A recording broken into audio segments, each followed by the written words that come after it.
Bismillah ar-Rahman ar-Rahim, salam alaikum wa rahmatullahi ta'ala wa barakatuhu, que la paix soit avec vous, où que vous soyez, qui que vous soyez, soyez la bienvenue. Je tenais à m'excuser d'abord pour la mise au point du micro. Je sais que le son dans l'enregistrement me l'a fait savoir. Je remercie mon ami Idriss qui m'a un petit peu aiguillé parce que je ne réécoute pas ce que j'ai enregistré. Malheureusement, c'est comme ça, je n'aime pas m'écouter. Bon, bref. Euh, Apparemment, le son n'était pas terrible. Enfin, il faut des réglages, il y a plein de boutons, il faut prendre le temps. Et puis, vous savez, entre mettre une toile et attendre qu'elle sèche, repartir, revenir. Donc, je trouve toujours le temps et j'ai très envie de faire vite parce que l'idée, sinon, elle part. En fait, il n'y a pas de préparation, c'est pas un truc, c'est pas un travail que je fais, c'est un bonheur, en fait. Bien. Tout à l'heure, je me suis exprimé sur beaucoup de choses. Mais il y a une question qui se pose. C'est moi qui la pose. C'est moi. Je me le suis, la suis posée à un certain moment. J'ai dit oui, mais c'est pas normal. Tu me dis que la mort, comment on ressent la mort? Ouais, ça fait mal. Ah, la logique dit que celui qui est mort, il est passé d'un temps ou d'un moment ou d'un point temporel à un autre monde intemporel. Intemporel. Est-ce qu'il y a un monde intemporel chez nous? Oui. Il y a des chansons, par exemple, qui restent à vie, toujours des chansons qui sont du moment, même si la mode avance, cette chanson-là, elle est toujours là. Ça s'appelle des classiques. Florent Pagny, qui est des nouveaux, on va l'appeler des contemporains. Aznavour, enfin tout le répertoire des classiques, en passant par Brel, Barbara, Mike Brandt, tout ça, c'est un classique qui ne meurt jamais. Peu importe les gens maintenant qui aiment la techno et les machins, moi je regrette un temps euh, où il y avait quelque chose qui avait de la valeur. Maintenant, quand moi je regarde Nicki Minaj ou bien, comment elle s'appelle, euh, hmm, Ice, Ice Beers, je sais pas quoi, qui secoue le popotin et qui dit j'aime donner mon cul, je me pose la question, comment ça se fait qu'elle est riche? Quand j'entends Lady Gaga qui a rempli, pas un stade, mais les rues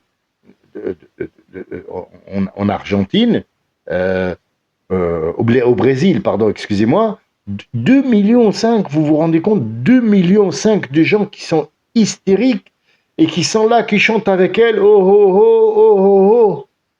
Je me rends compte que l'être humain, euh, je sais pas, c'est une idée personnelle. Je suis qu'un être humain, moi, mais je dis que moi, un animal, ça me va, quoi. Moi, je discute avec ma perruche. Elle est en train de tourner la tête comme ça quand je lui parle. Elle comprend. Quand je dis viens ici, elle vient. Quand je parle, il veut parler lui. Donc, en fait, il y a plus d'affinité entre moi et une perruche ou un oiseau. Et j'en ai six, hein. Et je n'ai pas d'affinité avec les gens. Je suis désolé. Quand je regarde ce qu'il y a dans la Fashion Week, qu'est-ce qu'ils font, c'est horrible. Moi, à une certaine époque, j'ai travaillé avec Asdin Alaya parce que c'était un Tunisien et parce que moi, à l'époque, j'étais très jeune et lui, il faisait ses commencements avec Coco Chanel. Je suis allé, il m'a dit, bon, bah écoute, qu'est-ce que tu veux? Est-ce que tu sais coudre? Ouais, bon, à l'école des arts, des beaux-arts, j'avais fait une section couture pour faire de la décoration intérieure, c'est ce qui m'intéressait le plus, mais pas les dessins, parce que les dessins, j'étais déjà doué, il va pas prendre. Moi, j'ai été viré de l'école des beaux-arts, pourquoi? La première fois, parce que j'ai dit, le prof, il m'a dit, je vais vous apprendre à dessiner. J'ai dit, écoutez, monsieur, avec tout mon respect, tu vas pas m'apprendre à dessiner, tu vas me donner ta façon à toi de dessiner la chose. Mais si tu dois m'apprendre à dessiner, c'est plus de l'art, c'est de l'artisanat. Juste pour ce mot-là, j'ai été viré. Pourquoi? Parce que nous, les Nord-Africains, on est très spécial, très spécial. On n'accepte pas l'idée de l'autre. C'est pas possible. Il y a un problème quelque part. Donc en fait, il faut faire attention à ça. Quand tu parles avec des gens, ils croient que tu es en train de lui apprendre, et là, il n'accepte pas. Et là, il va réagir très très mal.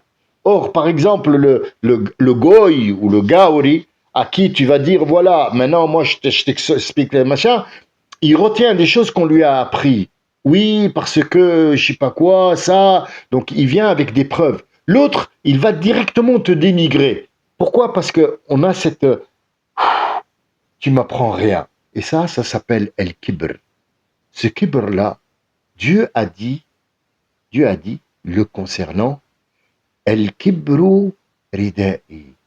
Attention, si tu te prends pour quelqu'un qui n'a pas à apprendre d'une autre personne, ça s'appelle el kibr. Et Al-Kibr, Dieu nous dit, c'est mon voile à moi. C'est une métaphore. Dieu n'a pas de rida, n'a pas d'habit. C'est mon habit à moi. Dieu n'a pas d'habit. C'est une métaphore. Man sharakani fihi, celui qui s'associe avec moi dedans, je le brûlerai avec mon feu.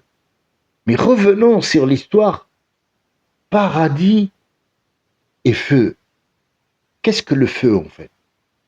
Est-ce que quelqu'un d'entre vous, à part être brûlé par le feu, chose qu'on ne comprend pas, est-ce qu'il peut m'expliquer qu'est-ce que le feu? Pour avoir le feu, il faut avoir des ingrédients. Et l'un des ingrédients, c'est l'étincelle. Et il y a le carburant, et il y a le combustible.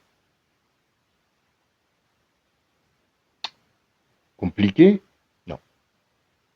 Pour avoir un feu, il faut ces trois choses-là. Et pour avoir de l'eau, il faut aussi trois choses. Il faut de l'hydrogène, il faut de l'oxygène, des quantités bien sûr, et il faut cette étincelle d'électromagnétisme qui va déclencher la réaction en chaîne de l'hydrogène et de l'oxygène pour qu'il n'y ait pas d'explosion dans le monde. D'abord déjà, parce que sachez-le que ce monde-là d'où on vit, c'est le seul qui est rempli d'hydrogène. L'hydrogène qui est à l'extérieur est très dangereux et inflammable. Donc ce qui me laisse à revenir à une question qui va se poser, comment alors des astronautes sont montés dans le truc? Eh bien, il n'y en a aucun qui est parti dans l'espace. Ils ne peuvent pas. L'espace est un tourbillon qui t'attrape. Quelle est cette grosse fusée qui va défier cette attraction de 12 astres ou planètes qui tournent autour d'un soleil en attraction? Elle est où, ce petit truc-là, ce petit caillou qu'on voit à peine? Même si tu me dis que c'est un porte-avions de fusée qui va partir avec ses fusées et le porte-avions, et va lui mettre du carburant et il va partir.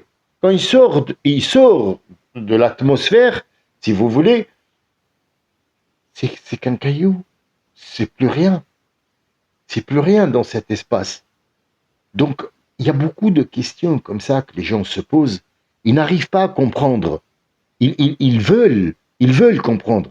Mais quand ils trouvent personne pour leur apprendre, vous rendez compte quand vous allez dans une mosquée, Bismillah ar-Rahman ar-Rahim, Inna Allah wa malaikatuhu yusalluna ala nabi. Allez, aidez Bayt Allah, a'inu Bayt Allah. Mais donnez, tourne avec les sacs.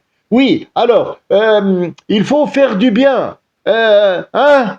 Oui, le prophète, il a dit. Qu'est-ce que c'est que ça? Moi, j'ai honte. Moi, de temps en temps, quand j'assiste à ça, j'ai honte. C'est pas digne. C'est pas digne d'un être humain. Qu'est-ce que tu me racontes? Tu me parles que des choses matérielles. Tu me parles pas de moi, qui je suis. Moi, je suis un être humain. C'est un corps. C'est un véhicule pour un esprit. Cet esprit ne peut pas te parler. Et là, on rentre dans l'histoire. 3 personnes ont parlé en tant que bébé. Et oui, il n'y avait pas que Jésus.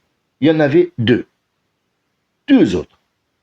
Le premier qui a parlé avant Jésus, le premier qui a parlé avant Jésus, il a été dans les environs après Moïse de quelques dizaines d'années. C'était quelqu'un, Uzaïr, il s'appelait, et Uzaïr était quelqu'un de pieux, quelqu'un de pieux. Il habitait dans un endroit avec sa maman, Loi, qui s'appelait une petite tourelle. C'est pas une tour, c'est pas un château, c'est une petite tourelle, tout simple, avec sa mère. Et de temps en temps, il était en pleine prière pour prier Dieu, et sa mère l'appelait. Alors il se posait la question, est-ce que je vais à ma mère ou est-ce que je reste près de Dieu? Donc c'était toujours cette question-réponse, question-réponse, question-réponse, jusqu'à sa mère, elle lui a dit, je souhaite que tu vives quelque chose qui te rappellera que je suis importante, tu m'as laissé tomber, machin, tatati, tatata, ils étaient de Bani Israël. Bien.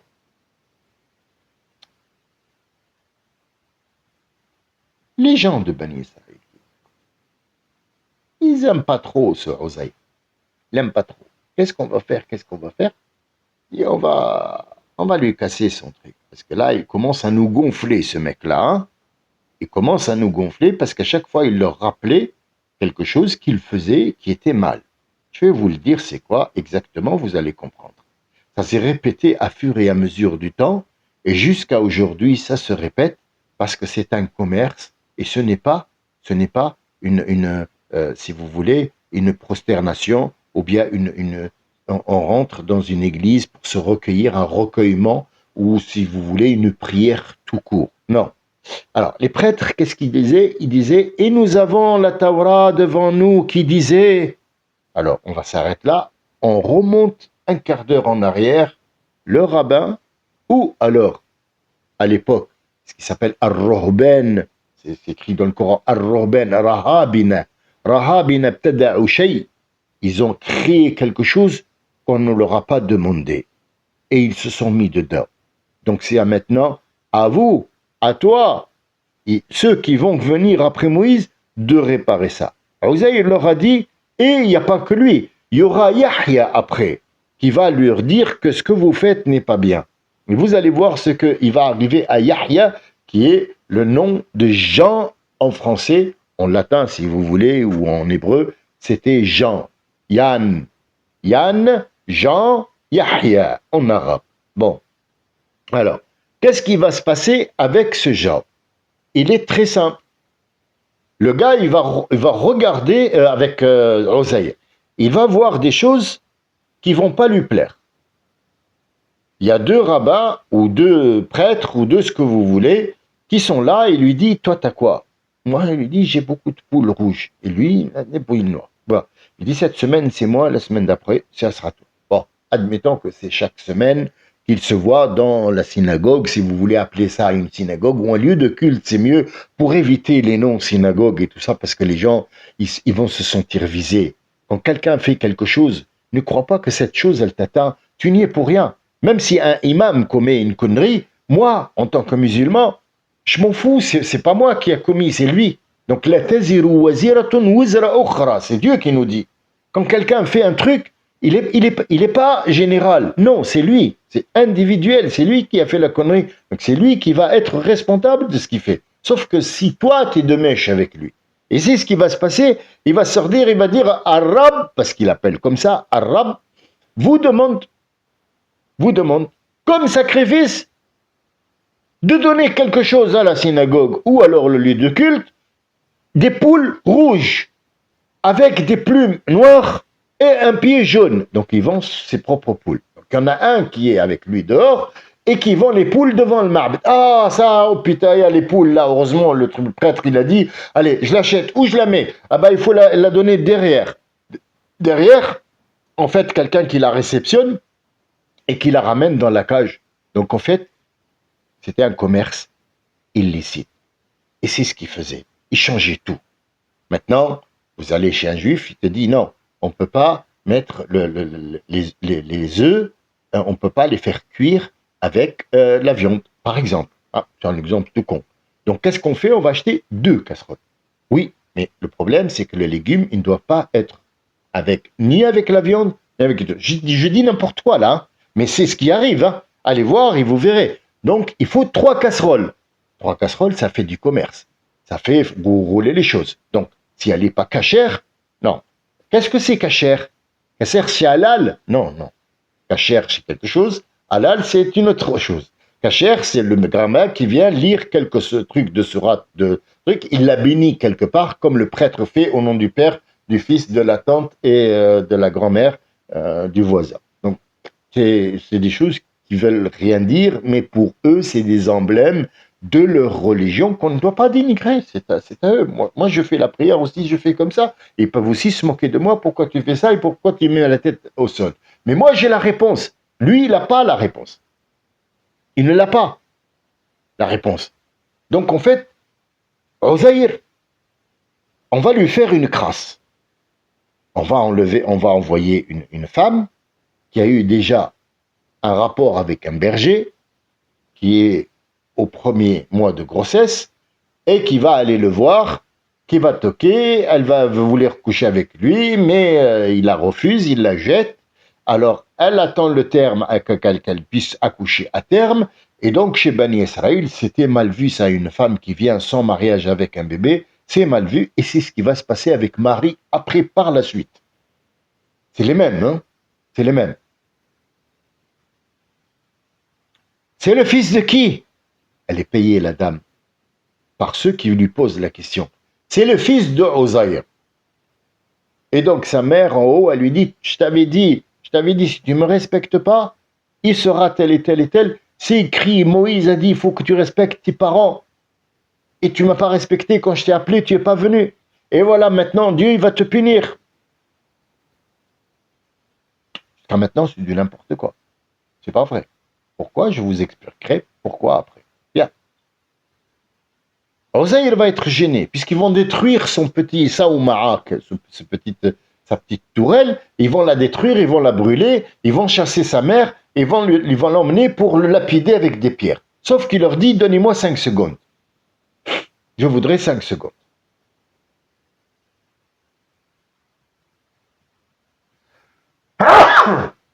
Alhamdulillah, excusez-moi.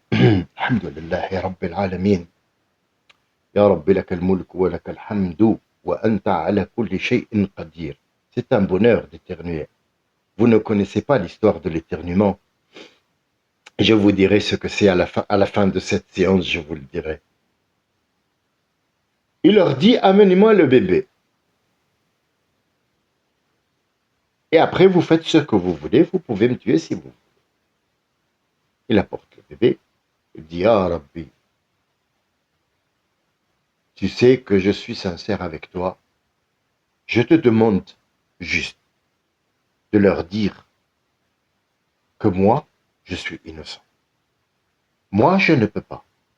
Toi, tu peux. Et il va avoir dans la tête, pose la question au bébé. Donc automatiquement, sans réfléchir, puisque c'est un ordre, il va lui dire, tu es le fils de qui? Et le bébé va parler, il lui dit, mon père, c'est un berger avec qui ma mère a dormi, et elle a voulu te mettre ça sur le dos, parce que eux, ceux-là, ils ont voulu absolument te détruire ton truc, parce que tu as dit que leur commerce était illicite. C'est le premier bébé qui va parler en étant bébé, s'appelle le fils de, le fils de Ozaïr. Et donc, d'autres en eux, ils vont dire Ozaïr ibn C'est pour ça que Dieu, voilà, vous voyez, la médisance, les colportages, Ozaïr ibn Allah. Tout ça, c'est écrit. Hein. Moi, j'invente rien du tout. Mais ça ne va pas leur plaire. Pourquoi? Parce que c'est des choses qu'ils ont enlevées de la Torah. Ça les salit. Donc, ils enlèvent tout ça et ils laissent des choses. Ils sont très forts dans la manipulation de la parole. Ils manipulent la parole comme ils manipulent n'importe quel objet. Attention. Et ils ont toujours des arguments forts. Mais le problème, c'est que ils sonnent faux. L'argument est fort, mais il sonne faux. J'ai vu une fois un collègue. Et quand je dis un collègue, parce que j'ai travaillé avec lui, mais lui, il était damentaire. Comment j'ai travaillé avec lui? C'est une personne qui s'appelle Judith, une personne que j'ai connue, chez qui j'ai travaillé, c'était une juive, hein, Et donc, on avait des relations amicales de travail. Elle m'apportait du travail et elle lui a dit, Maurice, écoute, il y a un ami à nous, il travaille bien, il est propre, il a deux ouvriers à l'époque, en 98 à Strasbourg. Et donc, je vais travailler chez ce Maurice qui est diamantaire. Bon, c'est pas un diamantaire non plus quartier, mais il travaille dans le diamant. Je lui dis, mais je te pose une question. Comment tu peux pas, moi j'arrive même pas à vendre un chantier. Comment toi tu arrives à peindre, à vendre un diamant? Donc, en fait, c'est simple.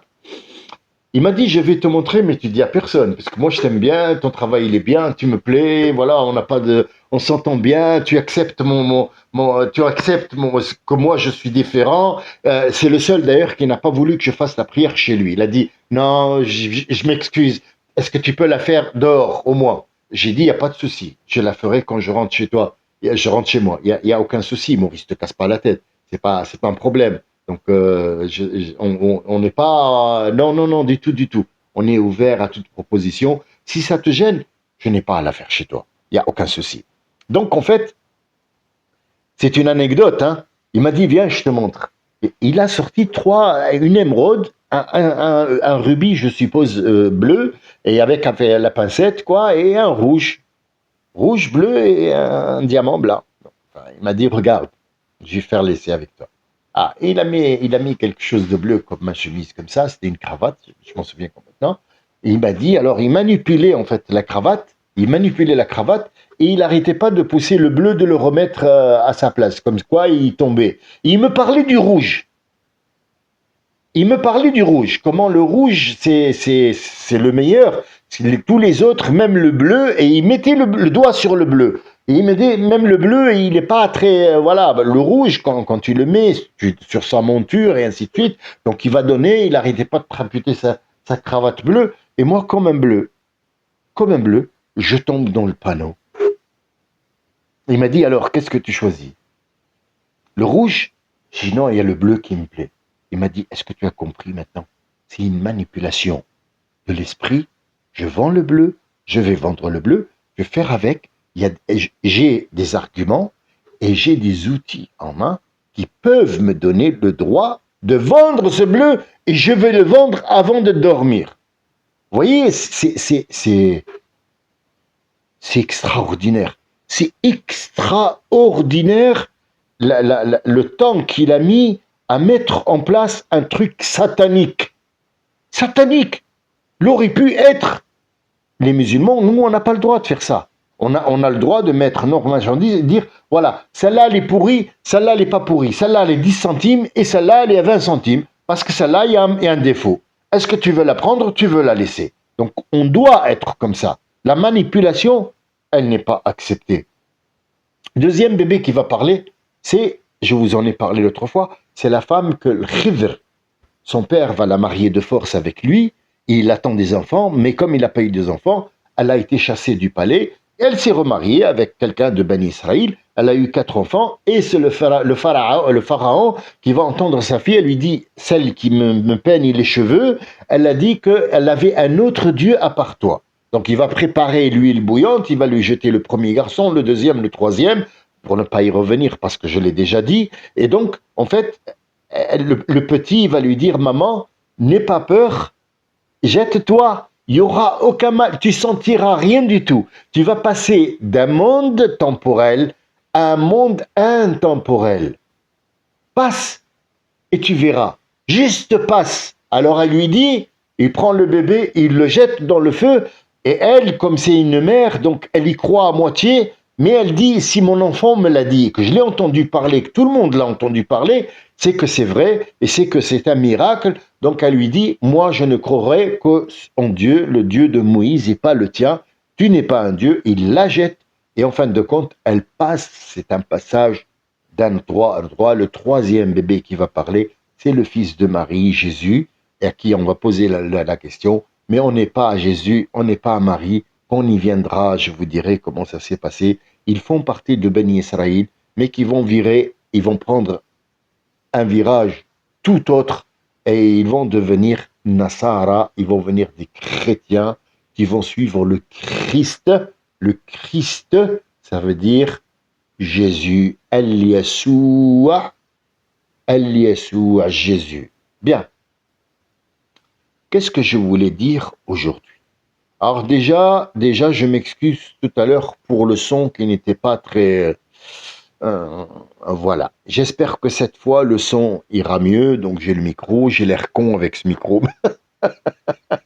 J'ai pas l'habitude, on dirait que je fais une émission de télé, j'ai pas envie de tout ça. Ça me perturbe quelque part et j'ai pas les idées un petit peu. Voilà, il faut que je m'adapte, il faut que je l'enlève de ma tête, il n'existe pas. Mais ça pourrait apporter quelque chose de bien, pourquoi pas? Moi, c'est l'idée de mon ami Idriss que j'ai mis en place et je le remercie pour ça. Pourquoi pas?